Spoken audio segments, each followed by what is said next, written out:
All right, so before the cameras turned on, we started talking, and we can rehash to get centered.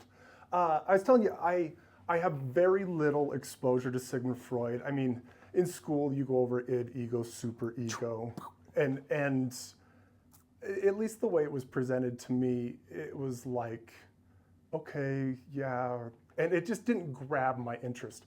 But recently, like I've been writing, and I'm wanting to like explore more some of these ideas and like who's wrestled with them before and how did they wrestle, like the history, because I think some of the ideas we talk about, like self-deception, how can a person have a problem but be blind to the fact that they have a problem? Yeah. I think people have wrestled, well, I mean, I think people have wrestled with that almost. I think that's a problem of like a question of existence, because we notice that in ourselves all the time. And in written Western history, it's been around for at least 2,500, if not 3,000 years. Yeah. So any of the Greek thinkers, if you were anybody, you were trying to figure out, in fact, there's a word for it in Greek, this idea, how can someone know something's right to do and then not do it? And the word in Greek, I think it's pronounced akrasia, akrasia.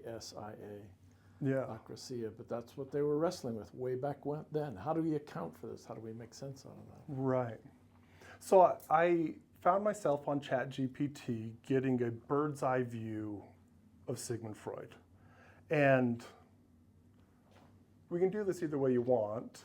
You were saying you had something you wanted to walk me through. So you could go first or I could go first, but I could show you what I saw in my quick bird's eye view of Sigmund, or if you wanted to walk me through like what you, but for sure Sigmund Freud wrestled with self-deception. Yes. And like, why do people do things that hurt them or that they know they shouldn't do, or, you know. You have to put quotes around no. Yeah, right. And which Sigmund did seem to get that. He goes, something unconscious is happening here. That was his way of trying to figure out the problem. This is a way of thinking through Freud's work, not about ego, superego, and that stuff in the id. But this is thinking about how he was trying to account for self-deception. His model is actually based on a model of deception instead of self-deception. But he puts that into one person. So a way to think about it is, let's say we have person A and we have person B, okay? And person A knows the truth, whatever that is. He knows this truth.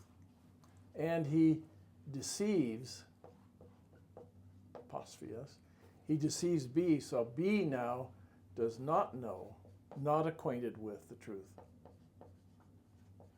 Okay? So what that truth could be something they're thinking or feeling or whatever, right? Okay. So then he puts that in a mind, and he divides the mind. He bifurcates the mind. So his model is known as a partition or a bifurcation model of self-deception. This becomes the unconscious mind, and this is the conscious mind. And the unconscious mind has primary psychical processes, and this conscious mind has secondary psychical processes. Here we would call that a drive. That should be a word that pops up in anyone studying Freud. We have these drives. Yeah. But they're located here, and the nature of a drive is it's going to push itself into consciousness.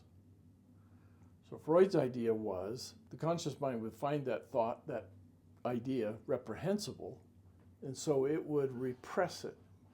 And then this would build up, and there'd be some problem that would sort of blow up on the person. Yeah. Okay? So along comes the French existentialist, Jean-Paul Sartre, and he says, his comment about this is this: then we would have to know the truth all the more clearly in order to hide it from ourselves all the more carefully. So he was aware that as it got expressed, the conscious mind became aware of this thing, so it wasn't blind to it. in order to repress it. You have to see it. You have to be aware of it in order to repress it. And so he makes this comment to Freud. We'd have to know the truth all the more clearly in order, something like this in French, in order to hide it from ourselves. Right. But that would be like me saying, okay, let me give this to you, and I want you to hide that on yourself in a way that you can't go find it now, Right. which you can't pull off. You can't deceive yourself in that fashion. Mm-hmm. So in our day, in the late 70s, Terry learns from this. Freud then tried to resolve it. There's variations where part of the conscious mind becomes unconscious, and it never really resolves. And Freud pretty much, I think his daughter Anna would say that he went to his grave almost going crazy that he couldn't figure this out. It's a thorny problem, trying to figure out self-deception. Very, yeah. So, but what Warner took away from this was it can't be a divided model. Sartre suggested that had to be So we either know or we're blind. We either know or we don't know. He would say it this way. This was the way. I think it would be fair for Terry to say this. We have some. So this is a different model. We have some sense, okay? And we typically teach it in the books. You have the sense, and then you have a choice. You can resist it, you can honor it, you can yield to it, you can fight it, right? That sort of thing. Okay. But that's a two-step process.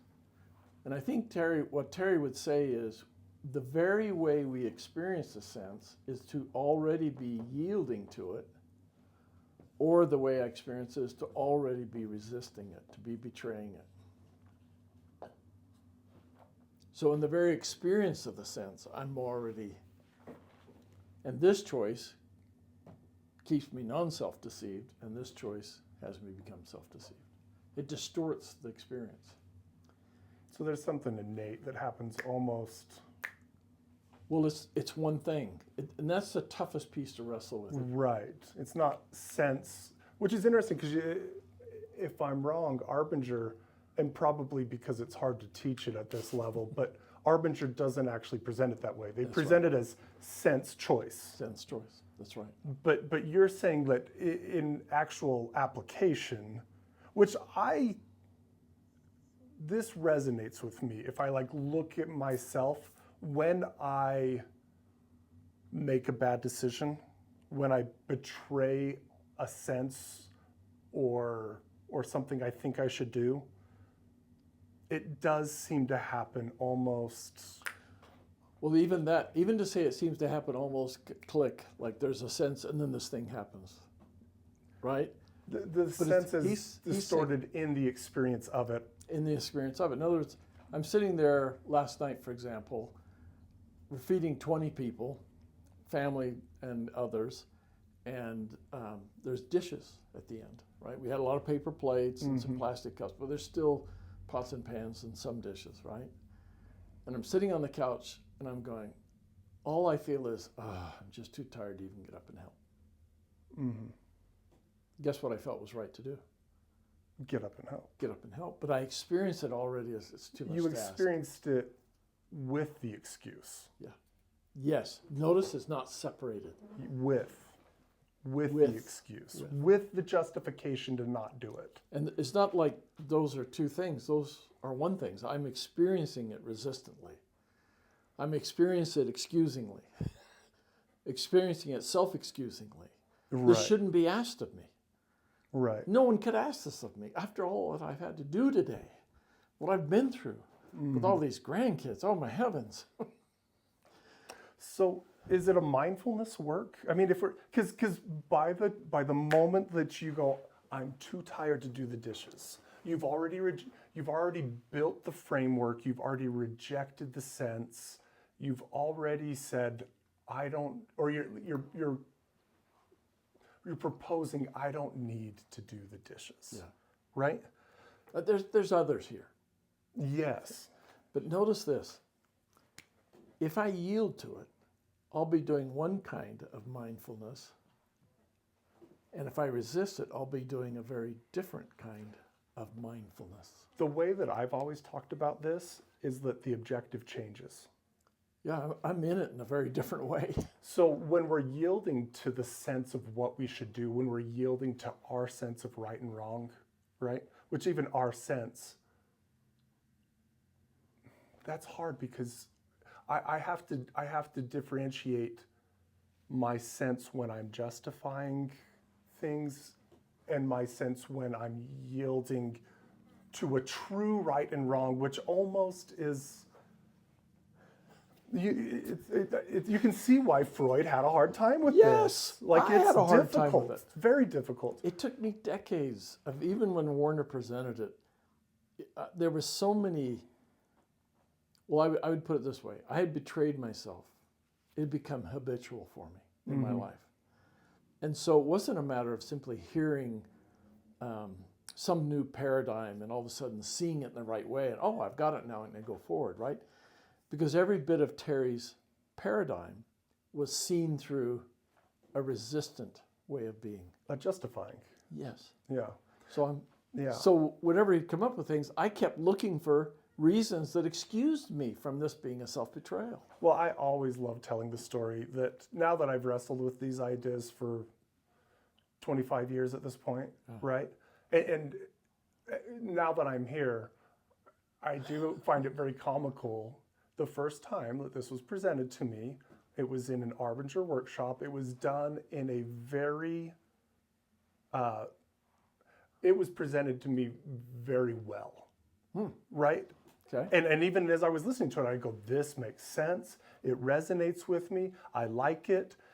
And the part that always makes me laugh is they say, do you notice, take a minute, do you notice any relationships in your life where you are self-betrayed or where you are seeing unclearly?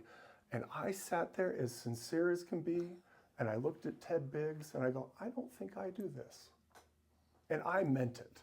Which is, I mean, I can see you laughing, which you should. I find it funny because now I go, man, I have a hard time making it through the morning without wrestling with like deceiving myself, with like betraying and putting justification and myself above what I should do and others. I just think it's such an innate human struggle that the idea that I don't do this is common. I do it dozens of times a day. I wrestle with it every moment of every day. But I didn't want to consider myself that way. You know? Yeah.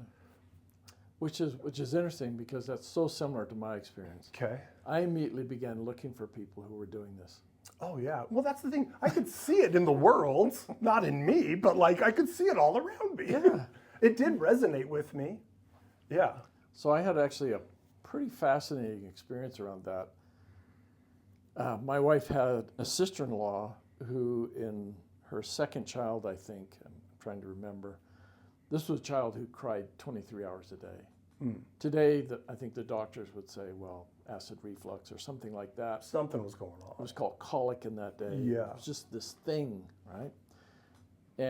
But after months of that, she realized that she was unstable emotionally and mentally, and The mother. and felt like sometimes she just wanted to smother the child. And so family began to travel up to them and visit with them, and we were probably third in succession of that. And we got up there, and it just happened to be the week that the baby stopped doing it. Yeah. Something that they'd figured out. They had done extraordinary things by going to people in their neighborhood, knocking on doors and saying, we're in a terrible place, can you help, can you help, can you help? And people did. I'll do your grocery shopping. I'll hold them for 2 hours and you go do your grocery shopping. People stepped up. And they shared this with us, and it was like, wow, this is pretty amazing. I'm sorry it's done that we couldn't help in some way, but we'll have fun with you this week. Well, on the night before we're leaving, that woman, the sister-in-law, turns to me and says, you know, Chris, this thing, this self-betrayal, when somebody has a sense of something right to do and not do it, I know you've seen that in others, but I'm curious why you can't see it in yourself. And I remember gulping. What are you talking about? Like she was accusing you? No. Or She was just observing. she me. could see. She could see me doing it. Oh, I see. How come you think it does? It only applies to them and not to you. Gotcha. And I had enough presence to go, tell me more about that. And she began to list things. This time. Not so much that she had what my sense was and what I betrayed, but she had a sense that something shifted in me, and now I started to respond to people in a very different way. Stiff, blaming, accusatory, huffy. She could see all that in me. And she says, so I'm curious why you don't think you're doing that. And as she told those things to me, I could see them. It was for a first time. And this went on for over 2.5 hours. She pointed out incident after incident after incident.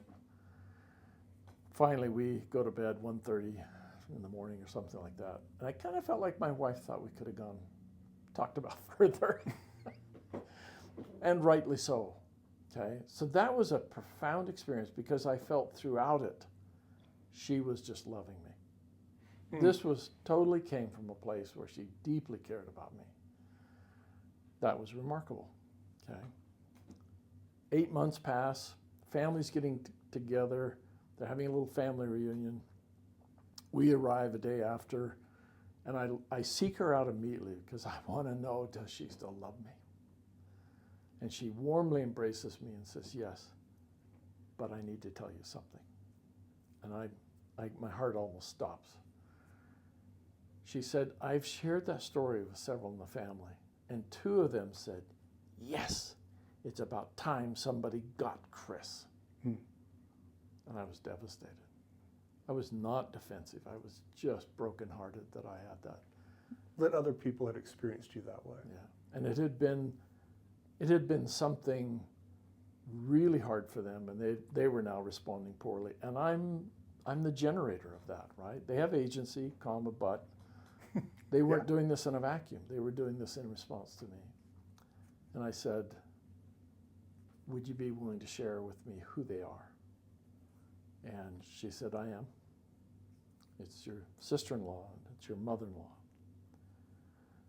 I promptly went and sought out my sister-in-law, and over the 3-day family reunion, talked to her a number of times, and felt pretty good about the reconciliation, that she felt like I cared about her and I was genuine in my apologies. I couldn't go near my mother-in-law. I couldn't stop being bugged at her. And that was June, okay? So whatever it is until November, we're down visiting again in November, and we've had the Thanksgiving meal, and it's the next day, and I'm sitting at the table overlooking papers. I've assigned my students to find someone that they're seeing in objectifying ways and to get out of it. Find where they're in the box and get out of that. Change how they are in that relationship. And I'm going through and I'm realizing I'm getting really troubled. And I'm just internal conflict like crazy. Because the very thing I've asked them to do is standing over there by the stove, and I'm not doing it. And I'm bugged, and I said, and it's the first time I ever called her by this appellation. I said, Mom, I have a question for you. She turns around, she's stirring something on the stove. It could have been beans, it could have been whatever, soup. I have a question. She said, what is it? And I said, if there was any criticism that you would bring against me in terms of me marrying your daughter and joining this family, would you be willing to share that with me? Well, at this point, she turns, holding the pot in her hand. She's got the spatula here. She turns and she says, you would want to know that? Like, oh, you got to be kidding. And but also not shying away from, there's things. Yeah, there are things. That I could hear in her voice. I said, I have to know. Yeah. Well, then she starts to talk, and the pot has gone down on her hip, and the beans are going out and on the floor, and she's completely unaware of this. And for the next hour and a half, she walks through episode after episode after episode after episode after episode And she's got them cataloged. of me being a jerk. She Yeah. knew, of course they know these. All the times I've been a toad around them. Mm-hmm. And I said, everything, every step of the way, if I could see it, I absolutely owned it. There was, and all those things, I mean, maybe she talked about, I don't know, 80? Oh, jeez. She, Chris, she was only 99.5% right. you couldn't have a mother-in-law with a poor memory. Good gracious. She It let you was- have it, though. They were surgically precise. Well, and interesting, I mean, even that phrase, like, let you have it. You can say that as she let you have it, or you can say she let you have it. Yeah, she gave it back to me. And she watched She what I would- allowed you to sit with it in a way that it could become something different. Can you imagine that sort of mindfulness is very different if I'm thinking about how irritating and what a bore she is right now. That sort of a mindfulness is unhelpful Right. because I'm not really being open to the world. And I'm not really being mindful in the way that stuff is suggested because I'm doing it in a hard-hearted way. She then, at the end of that, I remember distinctly. I couldn't tell you all the list, fortunately. But I remember at the end, she just came over and set the pot on the table and just pulled me out of my chair and gave me a hug. And she held me a long time. Mm. A long time. That was the beginning of healing for us. Okay? Because I had to be far more thoughtful and mindful going forward. There's some emotion there of she held me a long time. How in the world had I come to a place that I could not love or respect the woman who raised the wife I loved? Can I ask you, to the degree that you're able to tap into the emotion, this is an impulse I have, right?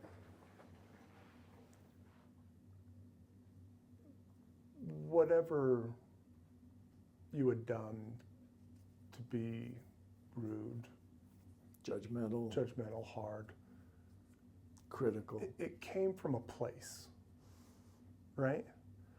Yeah, me? Yeah. I don't think that's who you are, but I know you can be that way. Yeah. I've experienced you that way Yeah. from time to time.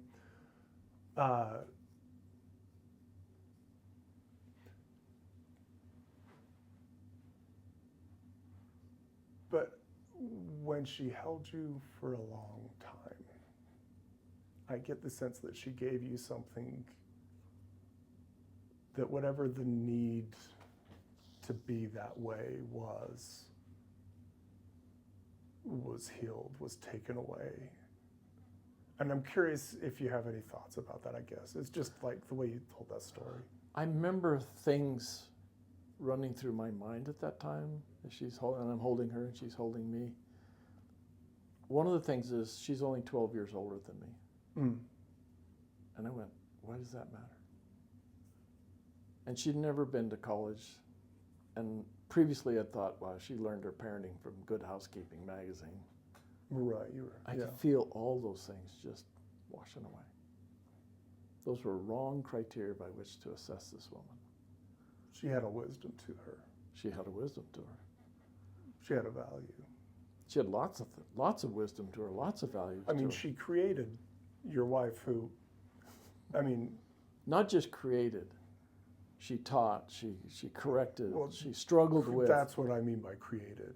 Who she Okay, is as a yeah. person. Not, she created her in every sense, Yeah. right? And that's a woman I cherish. Except for that part of Debbie that chose to be that way. That's the two things that made Debbie. Yeah.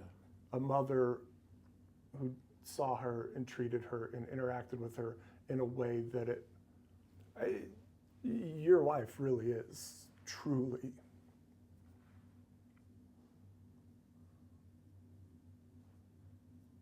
Remarkable is an understatement. I don't have the right word.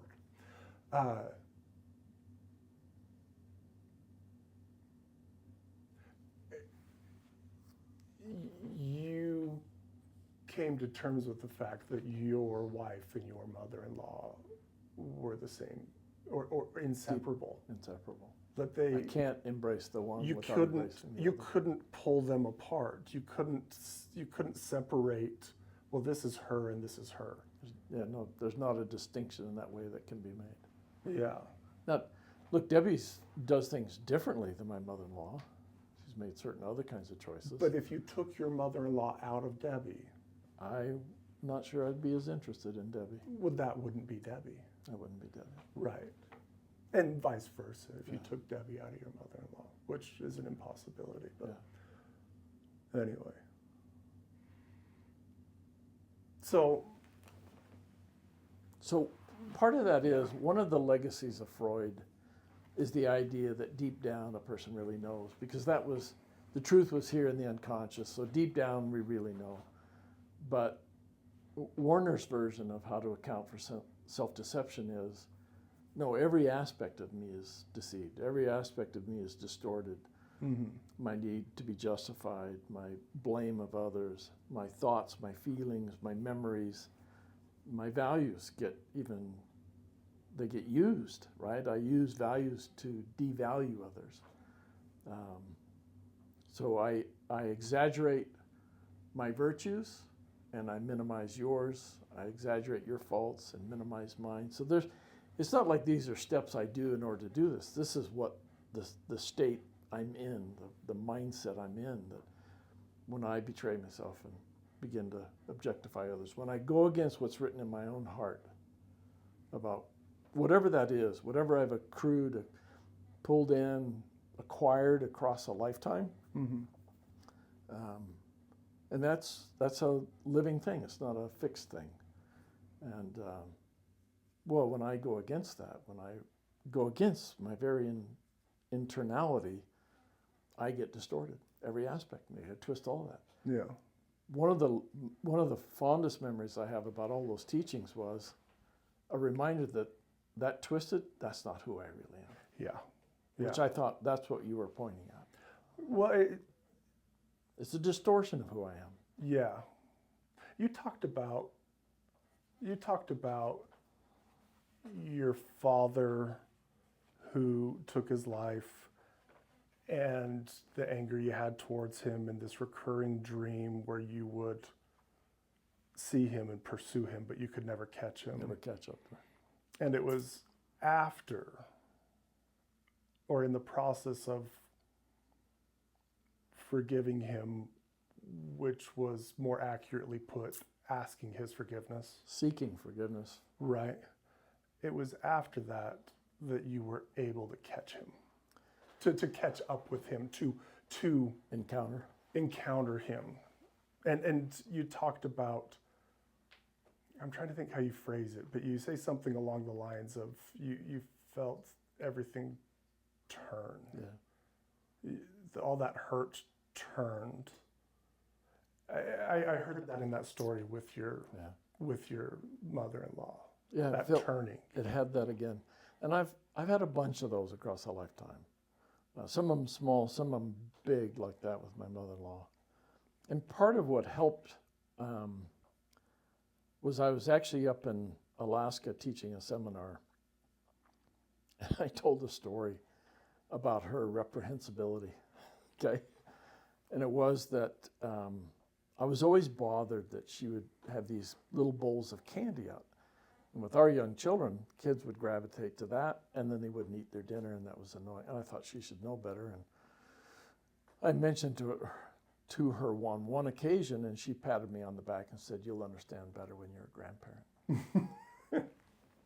I seethed over that remark, you know.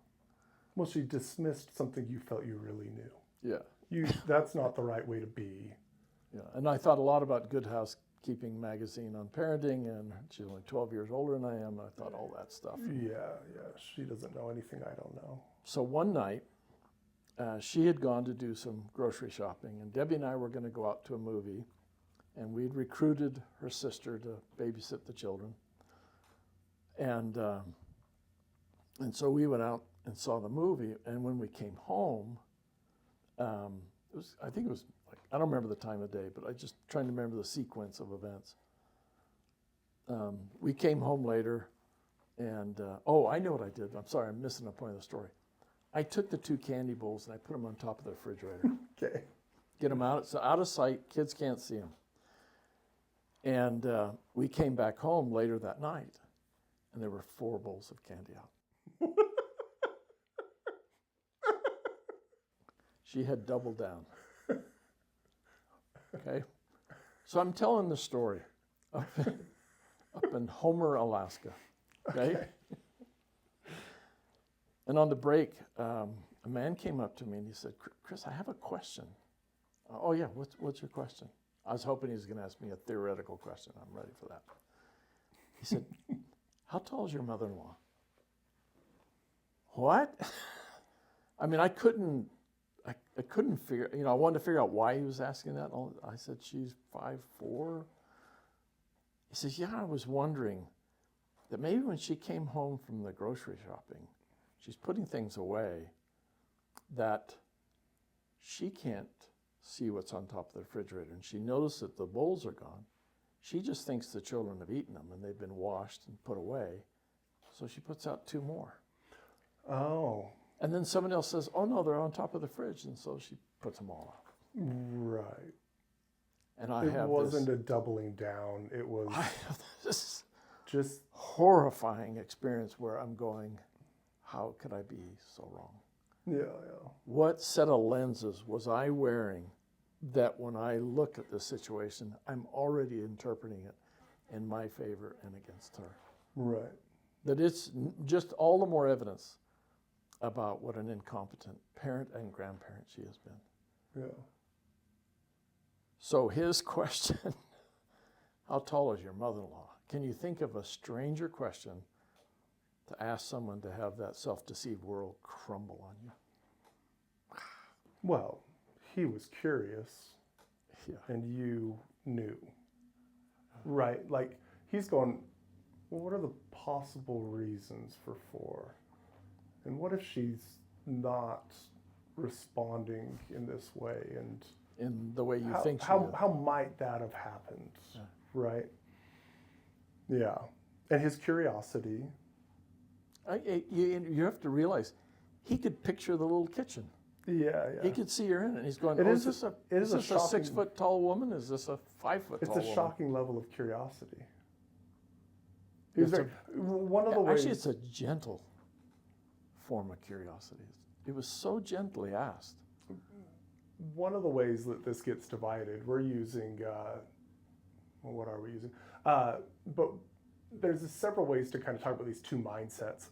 And one of the ways is being resistant to a person, their personhood, who they are. And the other is being responsive. Yeah. And he, not having skin in the game and not having a benefit to shaping it a certain way.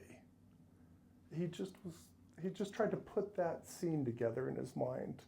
Yeah. And he was able to put it together in a way that, 1, seems more plausible, but 2, it doesn't serve that purpose. It doesn't have an objective. You know what I mean? Yeah. Yeah. He's just wondering, could it have been this? Right. Yeah. Can I put a pin on something that just for my sakes, because it's going to rattle around in my brain until I do? Yeah. So, clear back. We either start experiencing the sense. Yeah, when the sense comes, I'm either resisting it or yielding to it. And we're either there already or not. And what I was saying before is the objective changes. And so the way I always walk through this with people is Do we need this? Can I erase it? I don't think so. Yeah. But we got sense. And then we have honor that sense or betray that sense.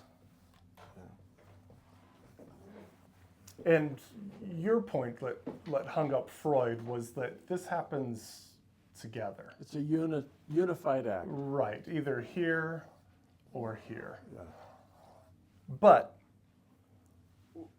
the way I always talk about it is I do think this is my argument for humans being innately good. For that's our true self, is to, and this is Freud. So in my bird's eye, man, I'm all over the place. In my bird's eye view of Freud, it says that he initially developed this concept. I want to say it's eros, which I believe is Greek for attraction, right? But to him, that word conceptualized this drive. And the drive was towards connection, the drive was towards love, the drive was towards pleasure, the drive was towards all these like kind of good, beautiful concepts of like building community, building relationships, eros, attraction, building, right? And then it says that later, after World War I, which just that little bit of information is like really palpable for me. After World War I, he kept running into people that did self-sabotaging behaviors, that acted out their trauma over and over again, right? That did these things that were not building, that were not attraction, that were not love. And he conceptualized those, I believe, I might be getting this word wrong, but I want to say Thanatos or something like that. Anyway, and he goes, well, I can't make any sense of that. So he goes, we have two drives in us. One towards building and love and connection and relationship, and we also have one that's destructive. And these just both exist in us, and they're balancing and like, it felt very yin-yang to me. You know what I mean? It also echoes the Native American, you know, you've heard the little story about the grandfather telling the grandson, I've got two wolves. Who do you feed? Right. Which one do you So, and I can kind of see where he landed there. Let me get my footing back under me. I'm kind of tangenting. Here, when we honor, I would say this is our true self. Or as Freud was able to look and see, he goes, oh, this is eros. This is this beautiful thing in us. This is this intuitive drive towards building beauty and relationship, right? And I think what happens is there's a thing before this. Well, it's happening all the time. We sometimes think this thing just happens in a timeline, right? So you got this timeline, okay, here I had the sense. But as long as I'm around people, I'm having them all the time. And the irony is I'm yielding to them all the time. And then every once in a while I betray them and I get fussed over that. So when we betray, our objective changes. Here, if you honor your sense, that's a closed equation. The result met the need. I felt I should do this and I did it. And it's a very simple equation. If you were tired and you went, I'm tired, but so is everybody else. And I should help with these dishes. Oh, we're back to the dishes now? Well, I like using you as an example of failure. It's way more fun than when we use me as an example of failure. I like using you. Yeah, anyway. So, but if you would have got up and done them, you tell me, but the way that I experience that story is that you don't sit with that moment the rest of the night. You're actually freed to move forward with the rest of your night. And you do it, and while you're doing it. Wouldn't occur to me to bring it up today. No. But because I betrayed it last night, it occurs to me, oh, gee, what was I doing last night? Well, and one of my signs that I'm over here is that I can't let the story go. Yeah. I gotta tell this story. So there's something before the sense, and this is my argument for what's before the sense is that every human is innately good. We have a drive to be good, and here's why I think so. Here, we have the drive to be good, to do good. We honor it, and that's homeostasis, right? Here, we actually have a different objective here. Our objective is to explain, not to do good anymore. Here, it's to follow the sense and to do good, to do what I'm supposed to do, what I think I should do. Here, it's not to do bad, but it's to explain why I didn't do good. Or why I couldn't have been. Couldn't do good. It's to justify that, to say it's not my fault. Yeah. My fault. And to justify that. Justify why I didn't do what I think I should do. What's interesting is both of these, this one has this objective, this one is just doing what you think is right. But both of these have the ultimate directive of being able to sit with yourself as a good person. So this one is trying to, even though I didn't do the thing, I'm still a good person, and I have to create a narrative. I have to build that case. I have to convince myself and anyone else who will listen That. of that. But this is still, now this creates all sorts of messes. This creates pain, anxiety.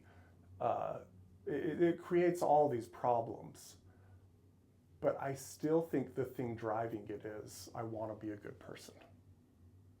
And I think, so this is my argument for, Yeah. that's the truth about humans, is that we are innately moral, trying to be and do good. Well, even if you betray yourself, you don't stop being a moral being. Okay? Right. But you're just a distorted moral being. Right. I think that distortion is our fear of not being good. Well, I think that's a consequence of this. So you have Or a a driver. That's, yeah. but You're it's an going to figure interesting out thing. whether you'll edit this out or not. Yeah, please.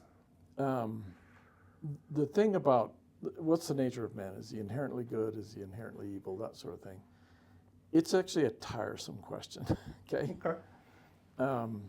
Number one, it's an individualistic question. He's just looking at the one person and nothing beyond that. Okay.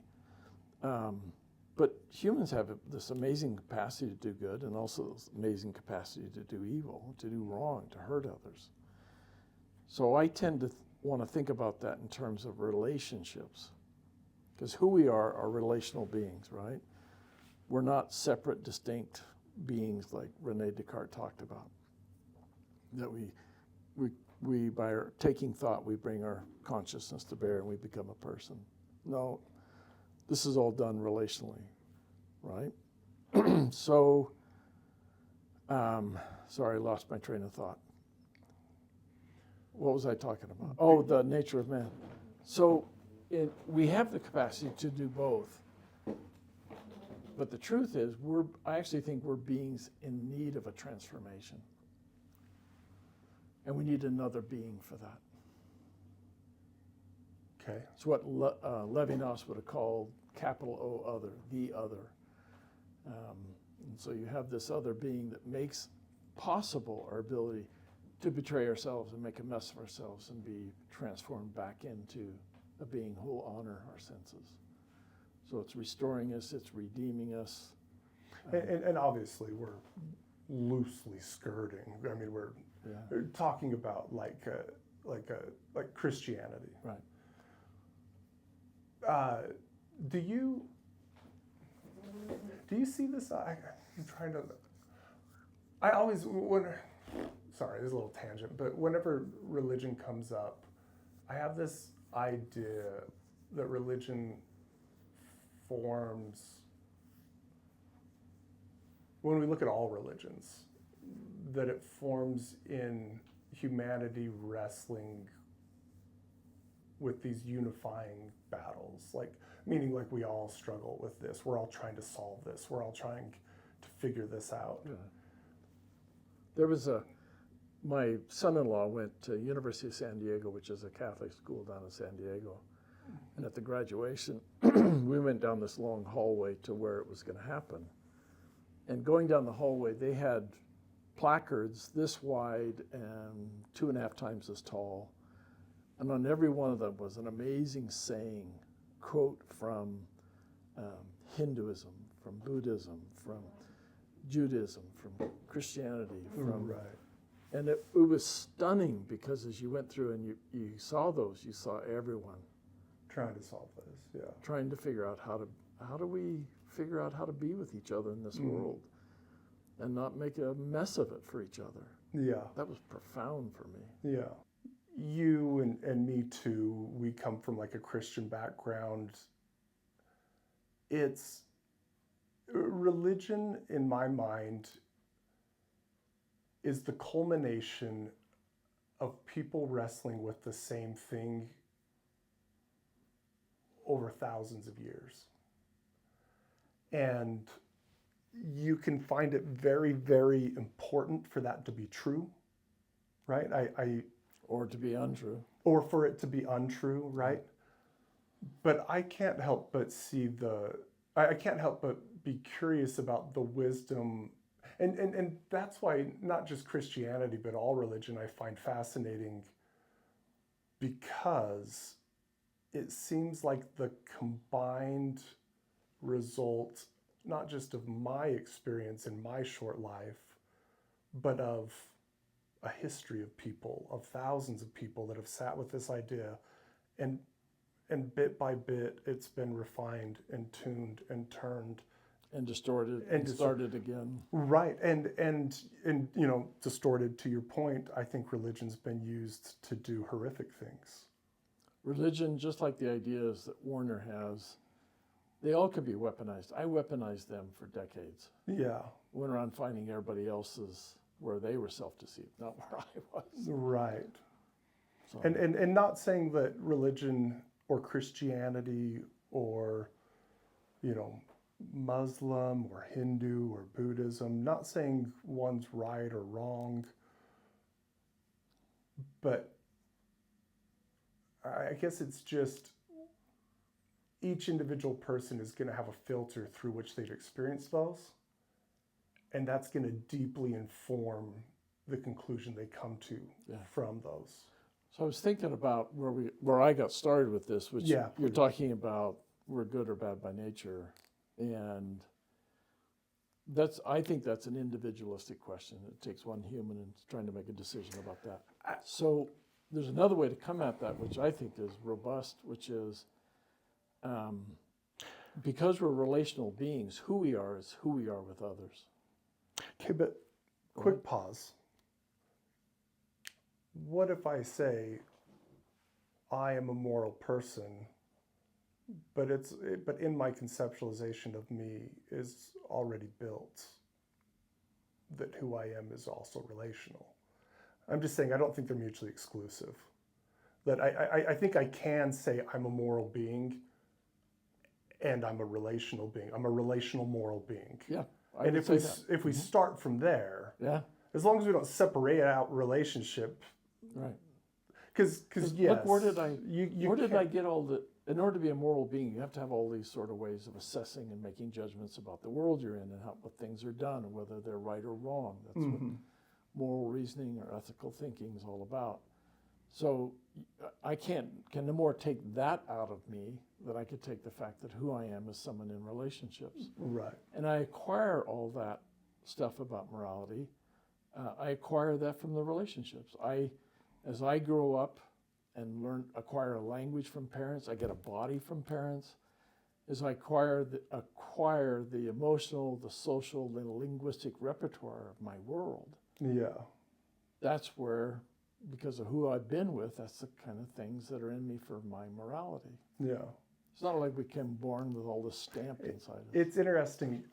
Okay, so this is always like,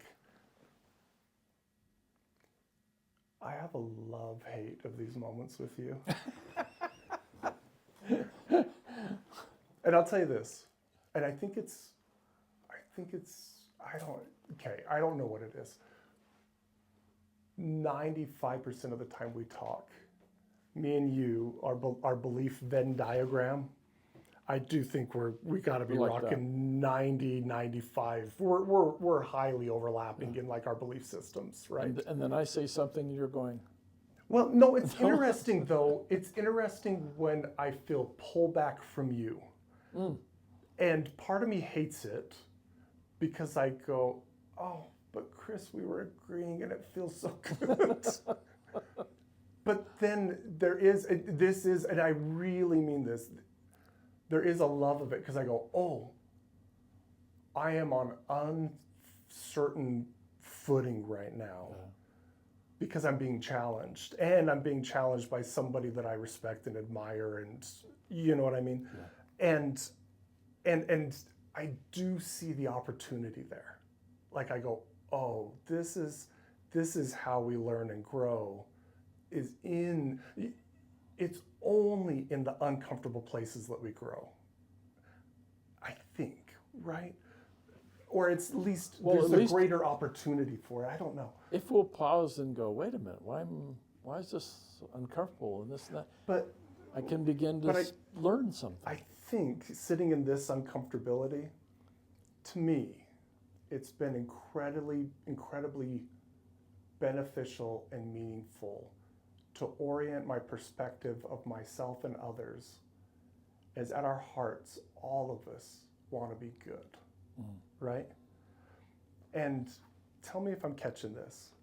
When I say that, that's thinking of me. And for you, what might be, in fact, if I were to try and build a model of you and how you work and how you think, I would say that you would build a model that nothing supersedes relationships and others. And so I feel like you're wanting to say, hey, don't orient on anything but this. I'm curious, as I say that, what you experience. Yeah, and again, as you say that, I'm not exactly sure how you're using those words. So that's a curiosity. Individual within the context of who I am, meaning an individual who can't be separated from others. Yeah. Like So, I don't think that exists. I don't think that's doable. So if I say individual, I'm talking about me, but me is me. The only me that exists is me in relationship to you. So when I say it's individualistic, were you saying, because you're talking about yourself as an individual, that I'm identifying that when I say individualistic?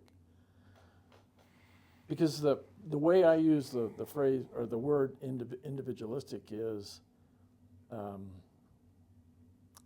there's much to that, but I don't know when it arose. It's probably been around forever, but certainly Rene Descartes talks about that when he says, I think, therefore I am. Right. Human consciousness arises within the self And independently of others. Yeah. So that individualism is different than you being an individual. Actually, if you think about the word individual, that just means not dividable, upable. Right. We're not a bunch of things. You told me that a week or two ago, Okay. and I went and looked at the etymology, etiology of the word individual, that it was something that was not dividable. Yeah. And that only in modern history has it become me separate of you. Yeah, we began to have all these parts, all the way from Immanuel Kant with the transcendental self, and Freud with the parts there. Those are. It's because we didn't think we could ever really get to know the world and then others, and so it just became about us. Became more and more self-focused, more individualized. And I think I'm feeling that you're presenting me with caution as I say humans are moral creatures. Oh, I believe that deeply. Right. Try to look in all my 40-some plus years of working with individuals and couples in therapy. But there's no I've yet to pullback or caution in saying that that's a tiresome question. That people are moral? No. Okay. Not for me. It might be for others, but it's not for me. Okay, yeah. You- No, so- I think we are in the same place. No, yeah. Yeah. I think humans are moral beings. Okay. Yeah. Now the counter to that in psychology is to find someone who is an antisocial personality disorder. Right. The idea that they don't, is that the one where they don't have No empathy.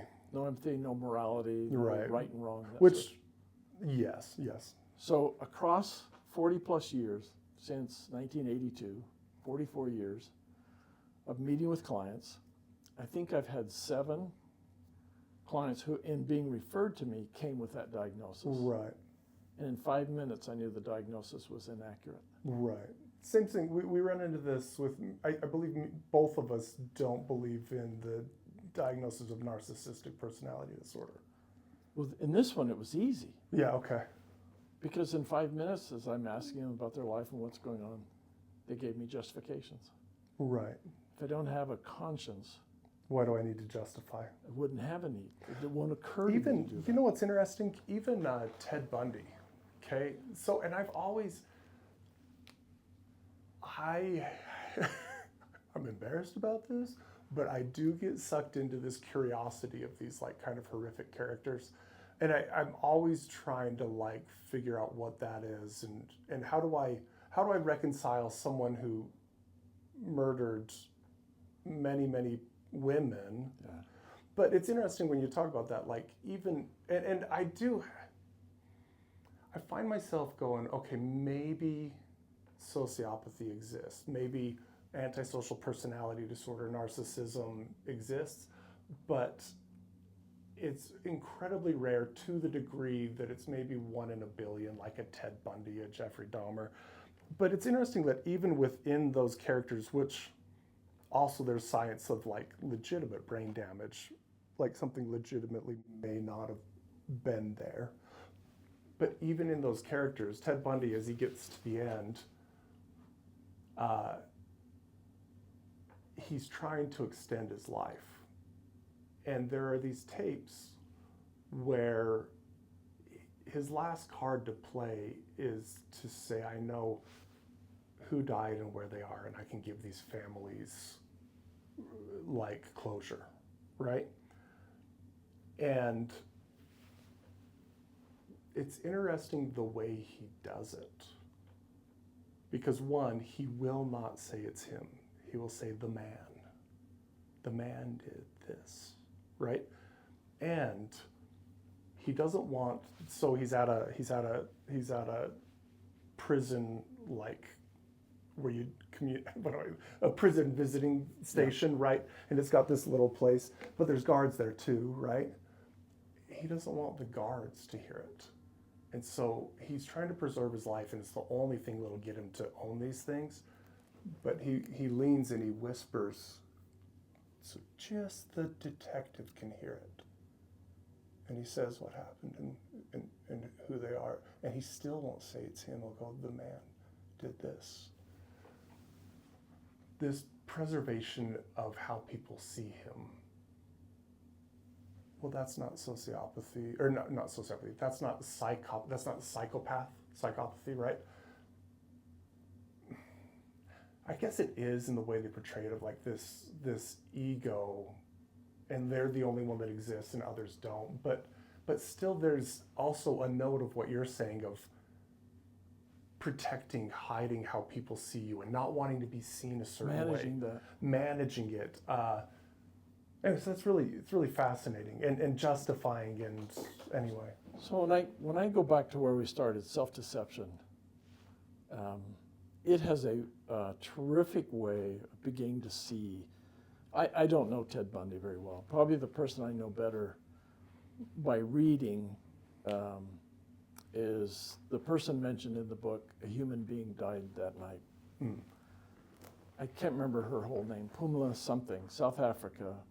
They're looking at the head of the Secret Service during apartheid, a man by the name of de Kock. And that's his last name. So he's part of the white apartheid government. And he's conducting these horrible murderings of people. Just, he's sent off to go get them killed. And Pumla goes in and interviews him, has 8 interviews in the prison with him. Now the context is This was also during the time of the Truth and Reconciliation Commission, if you're familiar with that. That's so fascinating to me. Maybe just an outline, just for people listening. If I understood it correctly, people that had committed crimes during apartheid, if they would come forward and without diminishing or making excuses, would just say what they did. And hear the victim's family talk about the impact on them. And if they didn't justify an excuse, then they would say, okay, you don't have to go to prison. Right. Part of that was Mandela and Bishop Desmond Tutu realized there had to be healing in order for this nation to go forward. Otherwise, it's just going to fracture at this point. And I can't remember, I listened to a book that, it was the one that your wife recommended for us to read together. I can't remember the name of it though. This is the student who's here in America, who's from there, reading about the roots of that. And she's never heard that while growing up in it. Yes. I can't remember the name of the book either. Anyway. I loved the book. Anyway, but it was this, and what was fascinating is that some people, all they have to do is say what they did. Just, I did this. And they can't do it. Yeah. And it's right there. It's like All you're the going to evidence is jail, or you can go free. And all you got to do is say, I did this. Yeah. And they That's can't actually do it. It's really fascinating. Anyway, I didn't mean to derail your thought. So in the book, a human being died that night. She writes about trying to sort him out, trying to figure out what's going on, who's in there, what is this, who is this person, how does he explain, not necessarily justify, how does he explain for his actions? And at one point in the interview process, he reaches across and touches her hand.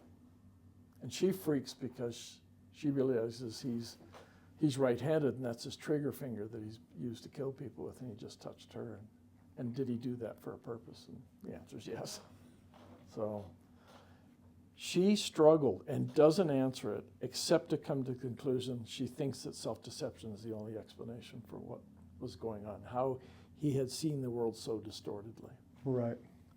I grew up in that time and lived briefly with a family just outside New York City.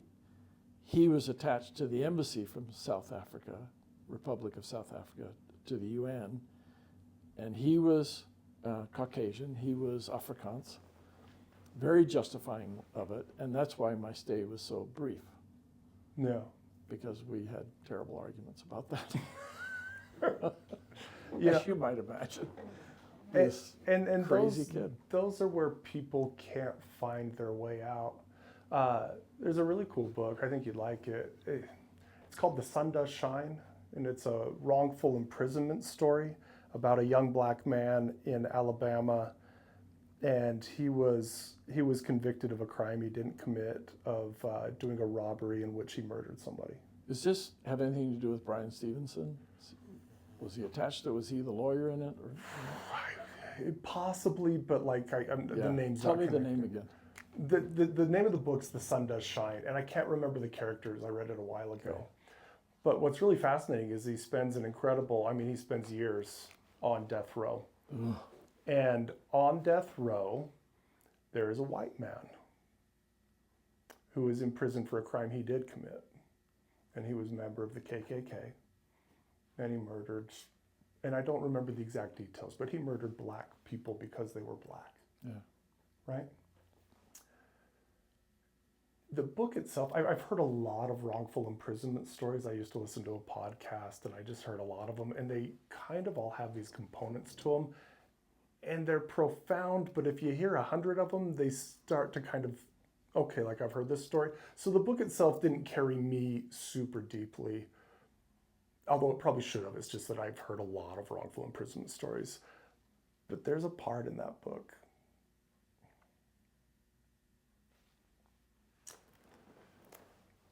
This white man, and he's looking, I can't remember the details, but the build of it, like both of them are looking at death, and it gets closer every day, but also they're perpetually in this state of trying to drag out life.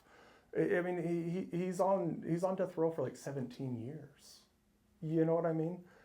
And he's next to this man who killed people because of the color of their skin.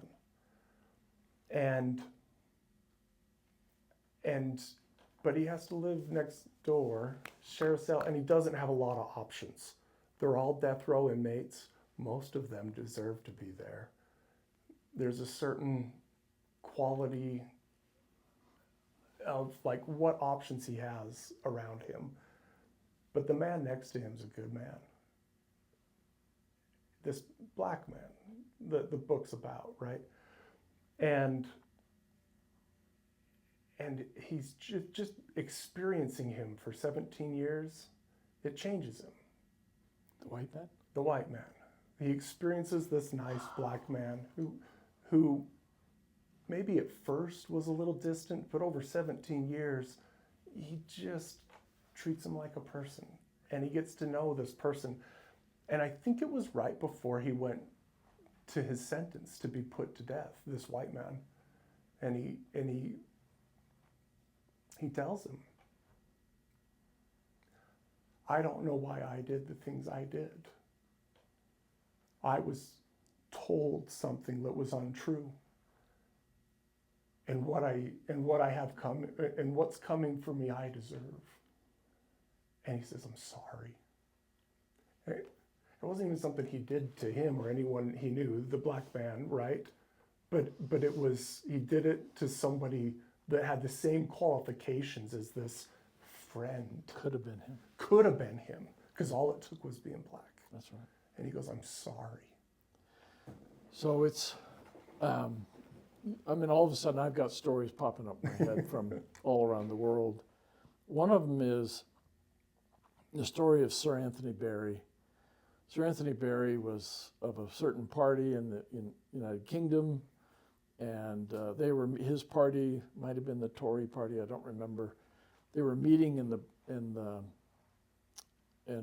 Grand Hotel in Brighton, and a man by name Patrick McGee and some others of the Irish Republicans, these Irishmen, they blew up the hotel, a portion of it, and Sir Anthony Berry was killed in that.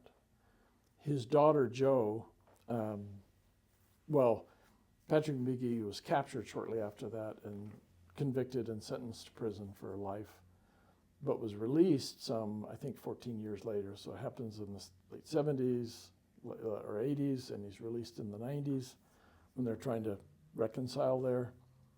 And the daughter of Sir Anthony Berry, Jo Berry, had been doing some work around forgiveness and finding peace and how to get right about those things. And so she writes a letter to Patrick McGee as he gets out of prison and asks if they could meet. Well, the first 3 times she sent the letters, his well-meaning friends or family throw the letters away. But the 4th one gets to him, and he consents, and he comes. And that became the first of hundreds of meetings between them. What was stunning about it was, as he described it, and she described it, she met him out of curiosity. She just was really curious how he thought this through, and what his explanation was for what he decided to do. As he's talking with her, the slow realization is coming over him that she's not attacking him. She's not aggressively interviewing him, but how could you do this? Can't you see this? Blah, blah, blah. She's just really trying to figure out how he did this. And after about literally an hour of the conversation, they're just sitting on a couch talking to each other.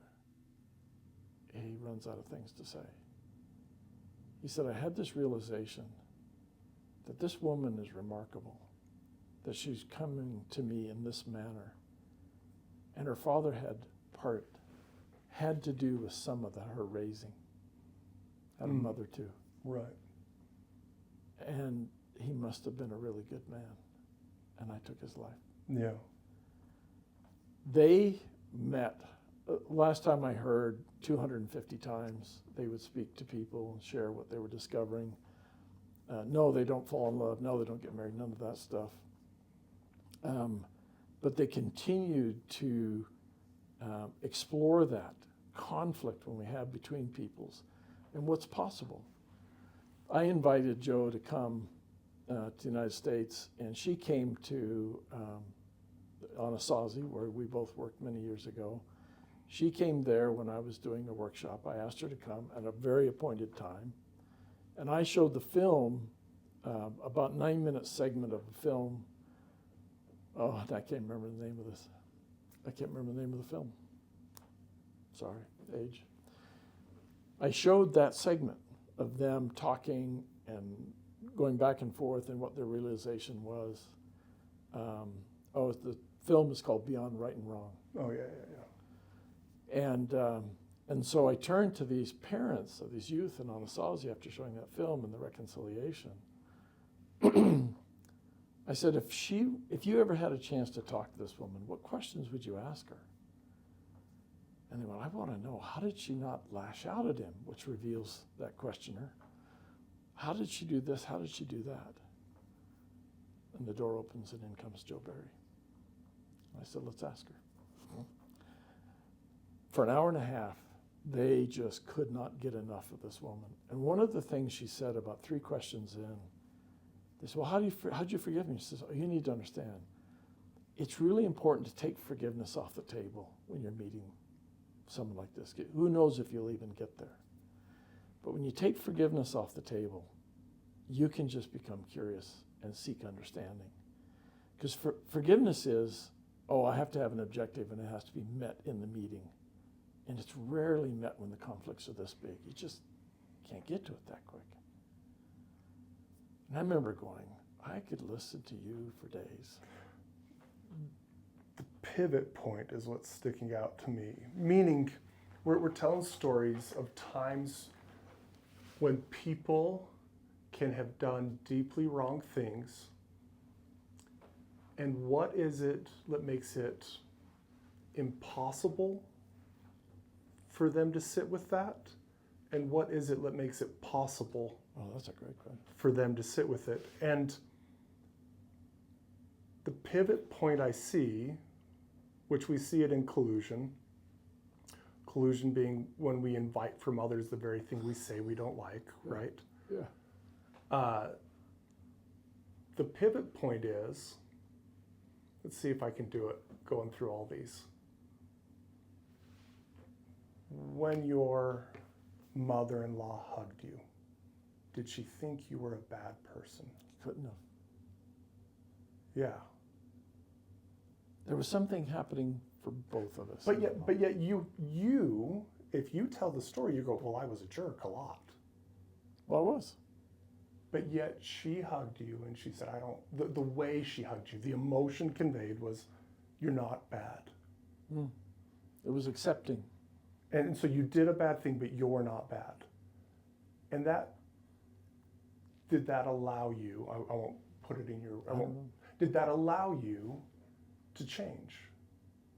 Did it allow you to not only own that you were being a jerk at times, but to not want to do that anymore, and largely to probably stop being a jerk so often? So how she saw you, and it goes back to your other before, this other is required. How she saw you, I think you can choose to do it. The other thing you could have done is you could have gone, I did bad things. So what? That you could have done that. That's not what I'm Okay. headed to. I did bad things, but that's not who I am and not who I want to be. So you can find that in yourself. I think it's so much easier when someone gives it to you. Well, one of the things, that's interesting, I have to think about that. But I just keep thinking, each of these stories, When she gave that to me, there was a richness, a fecundity to her stories that she was relating to me. The richness was in, what was it like to be on the receiving end of me during these, which I'd never considered. All I thought about was like to be on the receiving end of her. But what allowed you to consider those things? And I think it's She was not defensive. She was not accusing. She just told it. Yeah. And it would be hard to pin down, especially in your story, because your story's yours, and so we got all the little minute details. right? One, you had a growing sense that it wasn't okay and that you were doing wrong. And it's interesting because for a period of time, you carried both. I shouldn't be this way, and I see her blameworthy. Mm-hmm. But there was a moment, the tidal wave of like all your students who you're trying to teach to be different. And they're doing it? And they're doing it, and you're like, I'm asking them to do this, and I'm not doing it.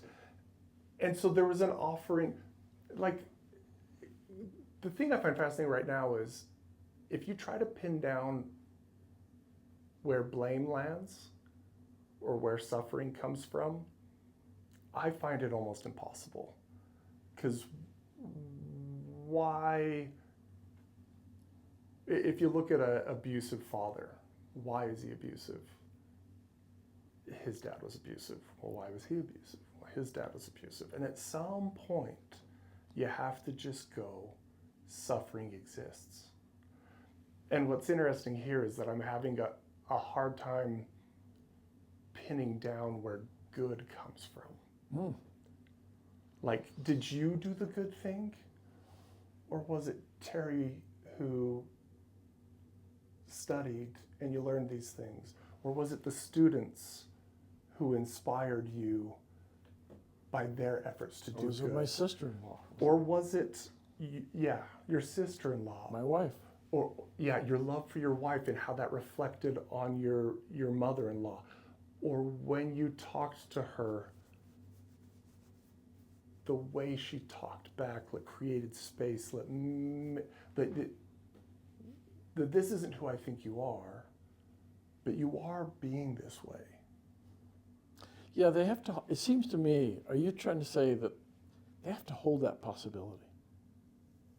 That that's not who I really am? I think it's critical because I think that's what I'm doing over here. Isn't it? Over here, I'm insisting that's exactly who they are. I know who they are, and that's absurd. That's the other, but if I look at myself, what am I insisting? I'm insisting it's not my fault. I'm insisting that's not who I am. I didn't do the dishes, but I'm not selfish. I'm tired. I'm insisting that that's not who I am. I'm doing the best I can given these circumstances. And only when I go, well, maybe you're doing that, but that's not who you are. Only when you do that, and I do think that can come from inside.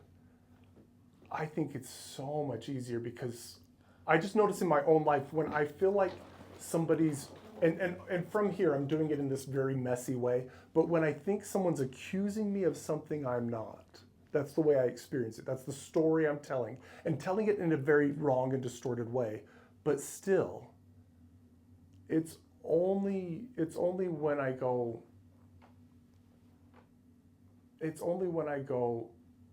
I'm redeemable even from here, that I can go, yes, I did these things. Yes, it was wrong. It's not who I want to be. So if I have a view of myself that there's no way for me to ever become good, ever be redeemed, ever be healed, and no one would ever see it in me. No one would ever think that I'm a good person.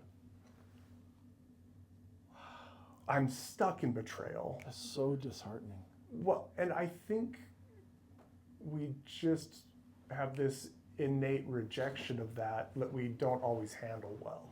Well, look, how many times have we done wrong and turned around and did things to make it right?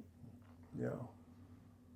I think we often do more right than we ever recognize. Because look, when I betray myself and I get here, this self-justifying, it's not my fault, it's all self-regarding. I'm turned inward. I'm now cut off. And even now, if I do something good, I'm patting myself on the back or I'm excusing myself for responding in this way. But I'm still noticing me. It's me, right? And even that action seems to have a counter to it that says, this doesn't feel right. So here, I'm very self-excusing, self-congratulatory, self-promoting, that sort of thing. Over here, I'm just really interested in others and glad to be with them, and I just don't have that inwardness. And I think these, well, when you draw it the other way, when you draw the inward mindset here and all the way over here to the outward mindset, where here I'm really seeing others, they're people to me. I see that as a continuum. Yeah. And we're somewhere, to the degree I see them as a person, to the degree I see them as an object, I'm troubled to some degree all the time in my life, right? I just know that for me, I once described my life as 50 years ago, I had a lot of bad moments and very few good moments. Today, for the most part, I have a lot of good moments and very few bad moments, okay? But that has been this journey. Right. Back and forth and back and forth. But the journey is so worth it, just to keep at it, just to keep trying, keep working at that. I always see this as a discipline. It's not something you solve or that you master, but the discipline is worth it. So I went to, I don't know if I ever told you this, some years ago, we did a training with a company and then had a dinner that night, and Terry and Warner and his wife came, and the principals of this company we were training just wanted to meet him and talk with him, and had a great dinner and lots of questions. And after they left, we're still sitting there at the dinner table, and I said, Terry, I have a question for you. I said, I got really good at finding when I betrayed myself and I got in the box. I got really good at finding that and getting out of the box. But a bit ago, some months ago, I realized I wasn't getting better. I was kind of in a static place. Yeah, I could find it, but I wasn't really doing less of it. Still doing. And I said, I made this decision to stop trying to get out of the box. Instead, I just stayed there and I started watching.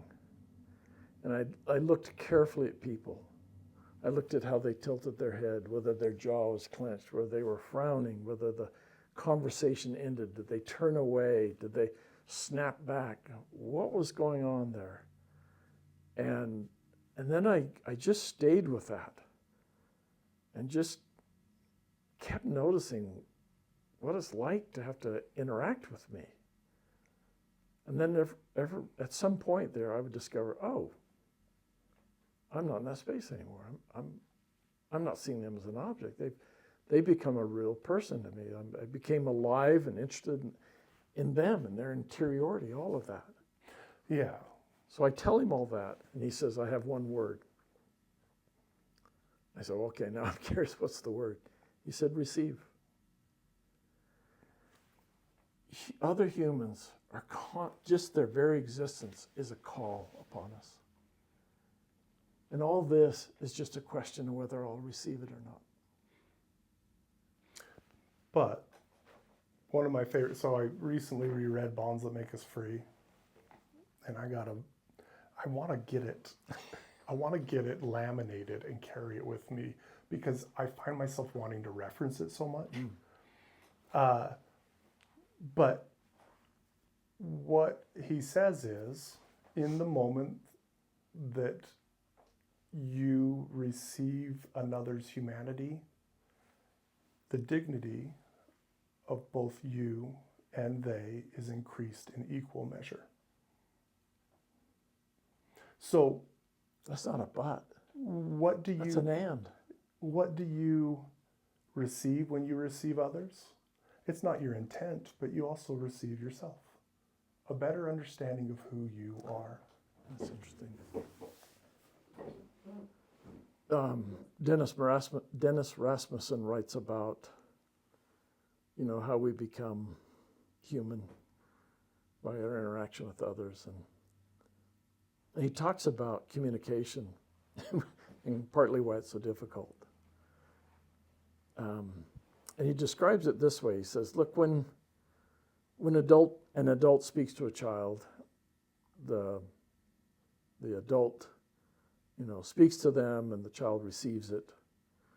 And but simultaneously, the child is giving their attention and the adult's receiving that. So there's actually, he says there's four things happening. I think it's instead of it just being four things sort of sequentially, it's simultaneously. It's all happening at once. So the child both gives and receives while the adult is giving and receiving. Mm-hmm. But that's the nature of what it means to be human. And so for me, betrayal is this pushback on your humanity. It's a pushback on the reciprocity of that. Right. I don't think you're giving me the right attention. You're not hearing me. Mm-hmm. I loved, what's his name? Doggone it. The meditation teacher, McConaughey. Thomas McConaughey. Yeah. Have I showed you? You showed it to me. We talked about it in another podcast. Yeah. This line where he's doing all these very difficult dinners with his parents, as he's just going to meet in that first step space of very uncomfortable space.